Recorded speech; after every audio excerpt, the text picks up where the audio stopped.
जैसा कि हम सब जानते हैं कि कोरोना की वैक्सीन अब तैयार हो चुकी है। वहीं वैक्सीन को लेकर पीएम मोदी आज मुख्यमंत्रियों के साथ बड़ी बैठक करने वाले हैं। इस बैठक को काफी अहम माना जा रहा है क्योंकि आज की बैठक में पीएम मोदी वैक्सीन का पूरा ब्लूप्रिंट देश के सामने रख सकते हैं। वैक्सीन कितने में मिलेगी, किन राज्यों में मुफ्त में मिलने वाली है, कितने समय में कितनी सप्लाई की जाएगी, हर एक छोटे से बड़े सवाल पर आज देश के प्रधानमंत्री अपनी बात रखेंगे। शाम 4 बजे होने वाली इस बैठक में पीएम मोदी मुख्यमंत्रियों को दोनों वैक्सीन यानी कोविशील्ड और कोवैक्सीन की सप्लाई चेन और उसके राज्यों को मिलने वाले हिस्सों पर बात रख सकती है। इस पूरे मामले में जो सवाल सबसे खास है और सबकी जुबान पर है वो ये है कि वैक्सीन का दाम क्या रहेगा।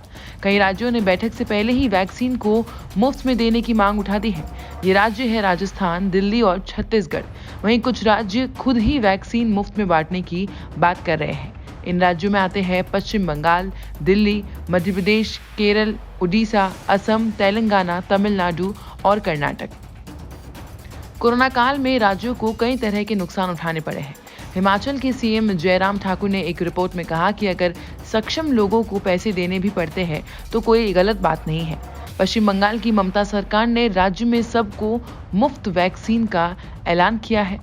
टीएमसी का कहना है कि ममता बनर्जी ने बजट को ध्यान में रखकर ही कोई घोषणा की है। वहीं चुनावी राज्य होने की वजह से पश्चिम बंगाल के मुफ्त वैक्सीन पर सवाल उठाए जा रहे हैं। आपको बता दें कि सबसे पहले मुफ्त वैक्सीन का वादा बिहार में एनडीए ने किया था। यही नहीं बल्कि बिहार में एनडीए की सरकार भी बन गई है। बिहार के स्वास्थ्य मंत्री मंगल पांडे का कहना है कि वे मुफ्त वैक्सीन का वादा पूरा करने के लिए तैयार है। बिहार में कोरोना वैक्सीन पर चुनावी वादा करके नई आई नीतीश सरकार और बंगाल में चुनाव से पहले वादा कर चुकी ममता सरकार का सियासी समीकरण समझना मुश्किल नहीं है। लेकिन जिन राज्यों में चुनाव नहीं है वहां सरकारें केंद्र सरकार को वैक्सीन का पैसा देने के लिए कह रही है। अब ऐसे में सवाल उठता है कि वैक्सीन और राज्यों के पैसों के गणित का। तो आइए इसे समझते हैं।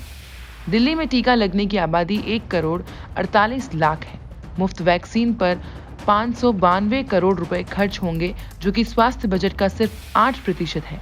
पश्चिम बंगाल में टीके लायक आबादी 7 करोड़ है, जिनके मुफ्त वैक्सीन पर 2,800 करोड़ खर्च होंगे, जो कि स्वास्थ्य बजट का 25% है।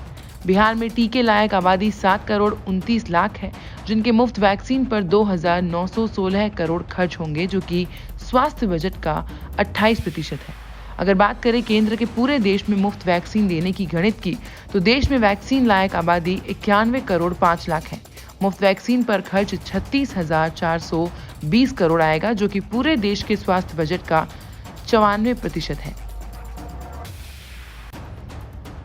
यानी पहले से ही मंदी में चल रही अर्थव्यवस्था में पूरे देश में मुफ्त वैक्सीन की बात कुछ हजम नहीं होती। लेकिन अभी भी ये साफ नहीं है कि 3 करोड़ फ्रंटलाइन वॉरियर्स को मुफ्त वैक्सीन में हर राज्य को कितना हिस्सा मिलेगा और उसके लिए उन्हें क्या क्या कीमत चुकानी होगी। अगर हाँ तो कितनी, और 3 करोड़ टीकों के बाद आने वाले टीकों के लिए क्या दाम होगा।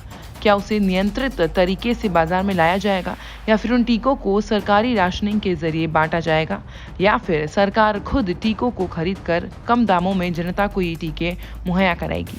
आज की इस बैठक पर लगभग पूरे देश की उम्मीदें व सवालों के जवाब टिके हुए हैं। सबको इंतजार है तो एक नतीजे के साथ बैठक के खत्म होने का।